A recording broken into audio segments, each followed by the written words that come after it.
Hello and welcome to the latest edition of Untitled Reviews. Now, it's been a bit of a while since our last video, but I thought it might be nice to continue in the vein of some laptops. Now, you'll recall a few months ago we took a look at HP's Pavilion 15. Well, now it's a return to form for Hewlett-Packard as we take a look at their HP Pavilion 14. That, from the outset, you could argue has this rather nice stylish look to it that you could mistake for a £1,000-1,500 Ultrabook like Dell's XPS 13, for example, which you'll know I'm a long-term admirer of, despite being a bit of a MacBook user. And to be honest, you might think that also, by way of its looks, that it's also got cracking performance underneath, and therefore will cost an absolute ton. Well, I'm pleased to tell you that that's not necessarily the case, as this particular HP Pavilion that we've got here clocks in at 650 quid and features an Intel Core i5 1135 G7 processor, 256 gigs of SSD storage, and some rather similar integrated Intel Iris Xe graphics that in the past has powered Intel-driven MacBooks like mine. And to be honest, from the outset, you could argue that that's a pretty good value. So let's dive in and find out if this HP Pavilion 14 is really worth the outlay. So, on to design then. What does the HP Pavilion 14 feel like in hand, as well as look like, I suppose, on the camera? Well, as I alluded to in the intro, you'll notice that it looks rather nice, I shall say. First of all, to be honest, you'll notice when we had it rolling round, it's got this lovely kind of tinted pink colour. It's constructed of this pink aluminium. It looks absolutely marvellous and really does feel like quite a premium product. To be honest, I noted this with the Pavilion 15. The looks are some of HP's best. The Pavilion 15 looked fantastic in that silver colour with that rather nice understated look, and the Pavilion 14, its smaller brother in pink, certainly also looks the part. It's a step up from those slightly more affordable, brightly coloured laptops that HP used to offer. I alluded to those in the Acer Chromebook 314 video, but I'll mention it again here. If you had one of those, do drop us a comment and let us know. They were quite an intriguing machine themselves, and to be honest, HP's adoption of this more professional aesthetic for their mid-range and slightly more expensive laptops really doesn't go amiss here. I'll come on to the display and the keyboard and bits in a future section, but to be honest, also with this Pavilion 14, its 1.41 kilogram weight ensures that this does actually feel rather well made. It's also within that kind of mid-range weight, say 1.3 to 1.6 kilos, where it's got plenty of heft to it that makes it sturdy, but it's also portable enough to a bag and get on your merry way, as it were. When it comes to speakers as well, HP have once again continued this premium and suave look because they're mounted firstly at an angle which means that you won't get any kind of muffled sound compared to the usual downfiring speakers on other mid-range and more budget-oriented laptops. And there's also the same partnership with B&O or Bang & Olufsen, renowned for their incredible audio. So they've lended their hand here and helped HP out, which does give the Pavilion 14 some decent speakers for what is an affordable laptop. And I must say that the triangular-looking grills also do look rather classy indeed. So, onto the keyboard of the HP Pavilion 14, and also the touchpad and all the other kind of multimedia bits that we're going to talk about here.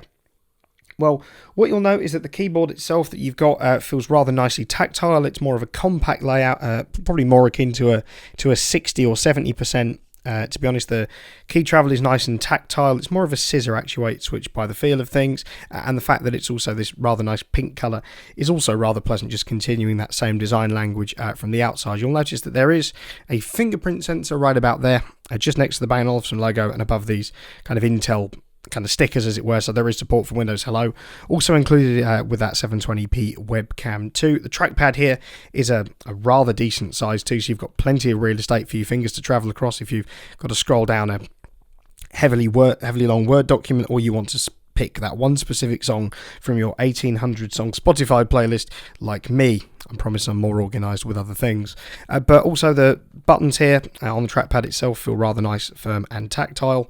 They aren't silent though, so if you are in a bit of a loud office, if you are in an office yourself and you don't want to kind of be heard to be maniacally clicking, then you might want a different laptop. But otherwise, the only other thing to note here I do have one small gripe with the keyboard specifically. It isn't backlit.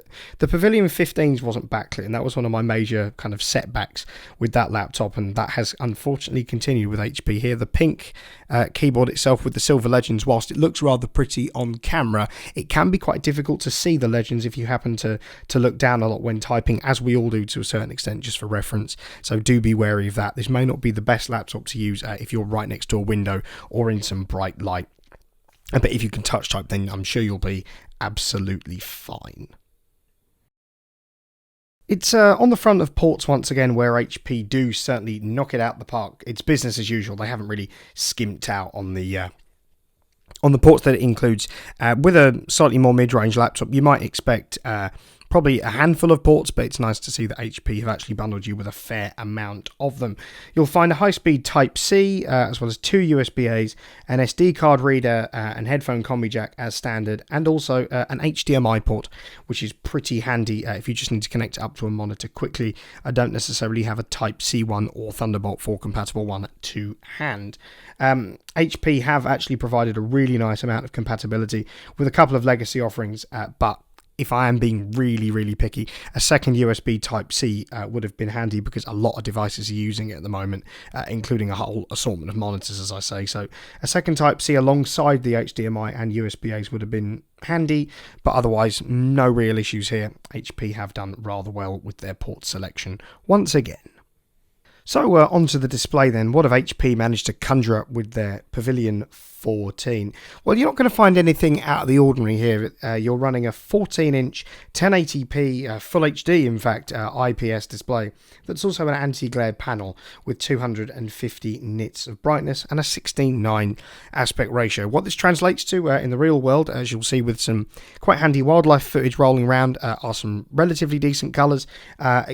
You could argue that it's a little flat given the brightness, but we'll come on to that in a moment. But otherwise, for most people, the colours are decent, and it's a pretty good display if you want to binge your favourite box sets or just watch some content on YouTube, like this video perhaps, as well as some stuff on Prime Video and Netflix as well.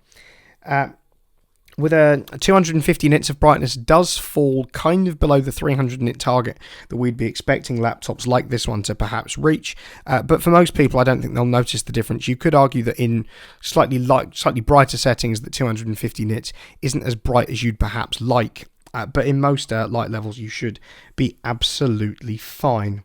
Onto the aspect ratio then, a 16:9 aspect ratio is pretty standard on what you'd be expecting on most televisions these days, but in the laptop world you could argue that HP are a little bit behind the times. Some more modern ultrabooks are opting for a square, a 16:10 aspect ratio, or even a 3:2, slightly more vertical option. As some apps probably run better in vertical configs than horizontal. So while 16:9 is going to be fine for most people, if you want to be really nitpicky, HP aren't as perhaps modern as the laptop's looks would suggest. Well, onto performance then, which you could argue is actually one of the most important features of a laptop. You want it to perform well, not just immediately, but also for a rather longer period of time. Well, I'm pleased to say that you won't be falling short immediately, as HP have handily bundled this Pavilion 14 with an 11th gen Intel Core i5 processor. So you've got something that's right up to date. Now, fundamentally, this isn't going to set the world alight with regards to its spec sheet, but in practice, what you're getting is a capable all-round mid-range laptop, and at this price, that's all you can really ask for. What you're getting here is some decent multi-core performance alongside 8 gigs of DDR4 RAM, which is providing you a decent headroom. 16 may have been nice here, if I'm being really honest, if you really want to push this thing to its limits, but 8 gig will be fine for most people. You could actually, if you wanted to, edit a 1080p video if you so wish. The internal graphics, integrated graphics should I say, the Intel Iris Xe integrated graphics are also decent. It's a sign of the times that they were being used on MacBook Airs and MacBook Pros for a couple of years, so that gives you an indication as to how good they are. You can handily edit a video with that combination, and it should also allow for some relatively decent casual gaming performance in things like Minecraft and Roblox and so on, but I wouldn't necessarily recommend this for the latest AAA titles. You probably wouldn't be able to run Crysis, to be perfectly honest. The 256 gigs of storage that you're getting here, you could argue, is pretty standard. but also a little stingy if you're going to be installing a lot of programs and games, of course, or just a load of files and whatnot. It can fill up pretty quickly. So if you do want to increase the amount of storage that you're getting on this particular laptop, then you might as well invest in an external hard drive to go alongside the 256 gigs inside. Although what I will say though is that the speeds are pretty snappy for this specific drive, so it's a good choice if you're kind of loading files on and off as well. Necessarily sum up this section, what you're getting is a capable all-round laptop with decent storage, a handy amount of RAM, and some really nice overall performance. Much like with the HP Pavilion 14's display, its battery life is also pretty standard, lasting 8 and a bit hours over the course of the time it took to do this review, which to be honest means it's capable of lasting around a working day or so before needing the big charge back up to 100%. It's pretty handy if you're a student like myself, or somebody who's working in an office and you want a laptop that you can comfortably get through a working day with. Against other laptops we've tested, it does fall short against some of the Chromebooks we've tested, for instance, that will last around 10 or 11 hours during our testing, but 8 hours is still a pretty respectable figure nonetheless. So, well, in conclusion, should you buy HP's Pavilion 14 laptop? Well, at the end of the day, if you're somebody who wants a laptop with a handy battery life that's going to last you a working day, then this particular laptop's got you covered with an 8-hour battery life that will be ideal just if you're going backwards and forwards to work, of course. If you're somebody who wants something that looks rather stylish as well, we've got you covered. This the rather nice tinted pink aluminium shell isn't one that's going to look pretty standard next to the usual greys and silvers that are available on the market today, and you're sure to turn a few heads with this.